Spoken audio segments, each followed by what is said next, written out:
You always got to have something in the back of your head, whether it be your workload, your fitness level, demeanor and candor out on the street, in your personal life. There's so much that you need to remember and be aware of.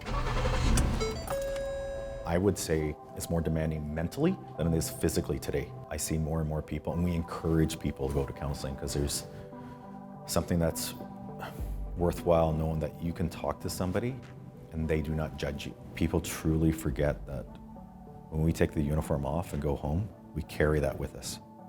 And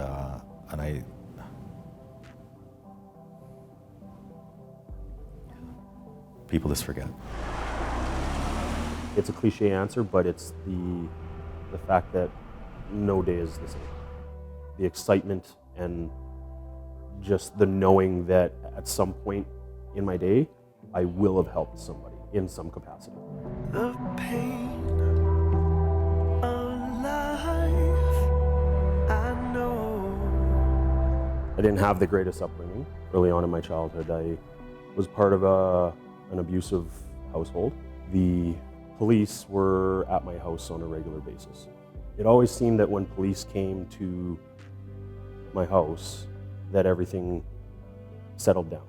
It went quiet, it went calm, and I latched on to that and held on to that like all the way through my childhood. I was taken from my biological mother. Father's not around. He left when he found out that my mom was pregnant with me, and then my mom got pregnant with my little brother, and he also left with different dads. So I ended up being placed in an orphanage. That wasn't a very pleasant experience for me. I went back to my mother's, and it wasn't long before we were removed again. And this time it was more permanent. That's when we entered the foster care system. But it never seemed that we were able to stay in a home. We're constantly being jumped around. I was constantly getting into trouble. I was never part of a street gang, but I was always hanging out with street gangs. On the way to Calgary with a friend and my girlfriend, who is now my wife. I ended up getting arrested for dangerous driving. That day was the turning point for me. I ended up getting out, and my girlfriend was standing there waiting for me with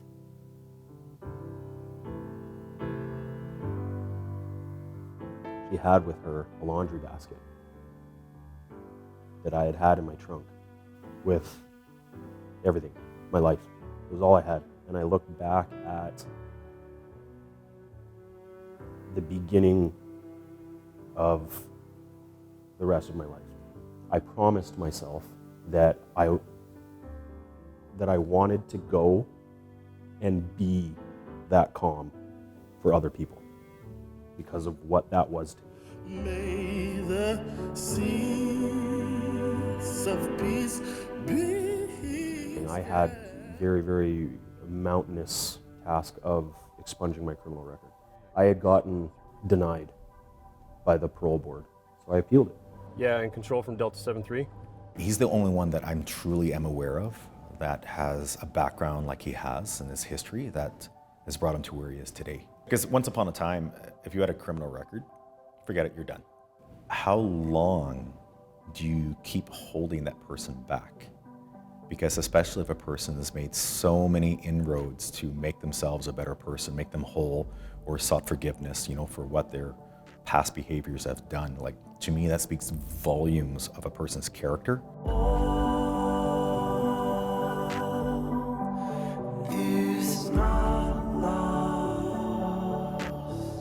I do remember the day that I got the call. I could only correlate almost to people that win the lottery, who see that ticket, and they're like, holy crap, I just won. But I also was very cognizant of the fact that this is just the beginning. Now it's time.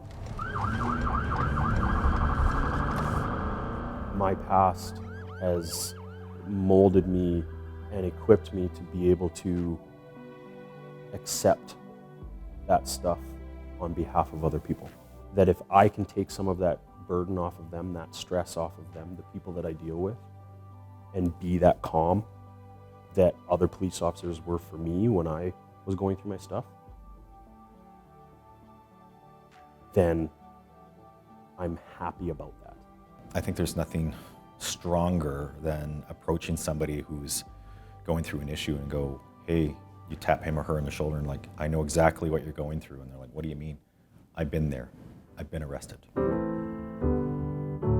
And if I can be a role model for other Indigenous officers, and I say officers because I fully expect and want more Indigenous people to come forward and apply, put in the work, and not just Indigenous, every single race, but predominantly Indigenous because they are relatively underrepresented within the force.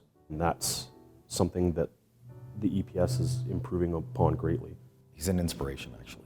Like, to know what he's had to endure his whole life, and now that he's here as a police officer, as a first responder, serving the community, knowing what he's had to overcome physically, mentally, spiritually, and to be such a positive role model out there today. I would love to see an Indigenous male who has his full head of hair, his braided hair, because it is a cultural thing, to be in full uniform with his braids fully intact. I would love to see that, and it would be amazing.